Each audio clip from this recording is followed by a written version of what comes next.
Hi guys, TR Tony here, back again, just to circle back on the question we asked the other week. Actually, if you remember, we were talking about the Triumph Stag and how it should be raised off the ground. The fact that there was very little on the internet that we could find, or even in any of the service books or the manuals, and we've had some great response back from you guys, which I'm really pleased about. I'm going to share with you some of the inputs, and you can take all these with goodwill and the intent to help fellow stag owners worldwide, given there's not a lot on available for public consumption. If you remember, when we looked at the car last time, we talked about the two jacking points which actually are on the sides of the car, one just after the front wheel and one just fore of the rear wheel. In actual fact, there should be some little pins in there, which we've had some feedback on, so thank you for that little bit of feedback. And the issue was obviously the car jack itself. This isn't a standard one. This one is got one that goes into a sill rail. It's not one that came with the car, I don't think.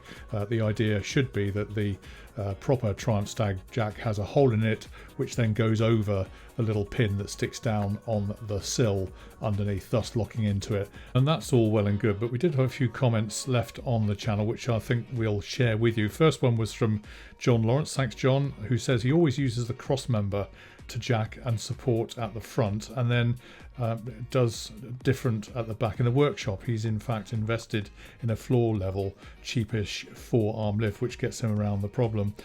And the next up was Alan, who just reminded us that when the SD1 Rover came out, the jacking points were at the front and rear bumper mounting points.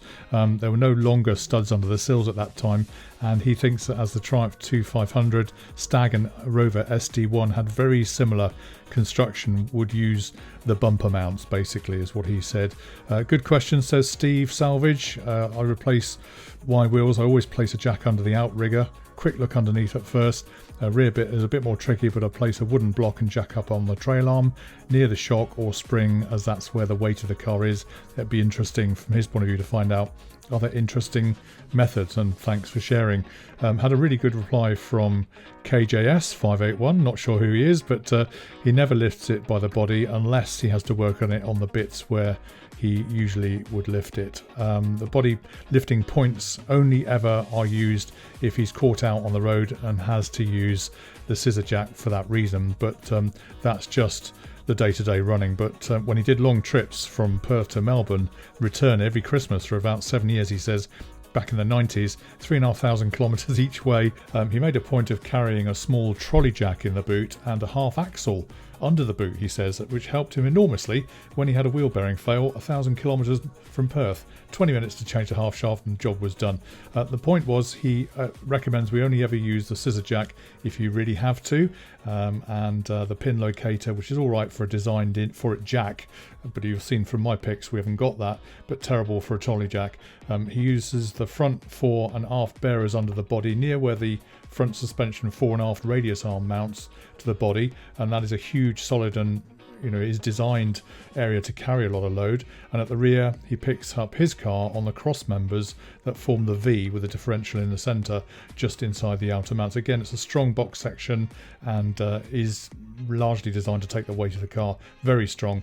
And if he has to remove any part of that rear suspension, then he has slotted blocks that he can put on the body lifting points and put a trolley jack on that.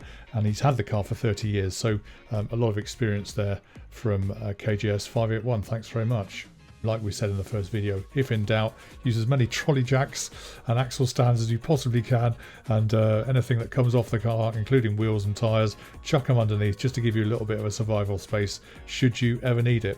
So that's it, guys. Just to say thanks for all your inputs. I thought I'd air it again and circulate it, because it is a question that isn't publicly known, and hopefully this will help a few people around the world when lifting their Triumph Stags. So that's it for this week, guys. Have a great week and see you online on Arry The Stag very soon.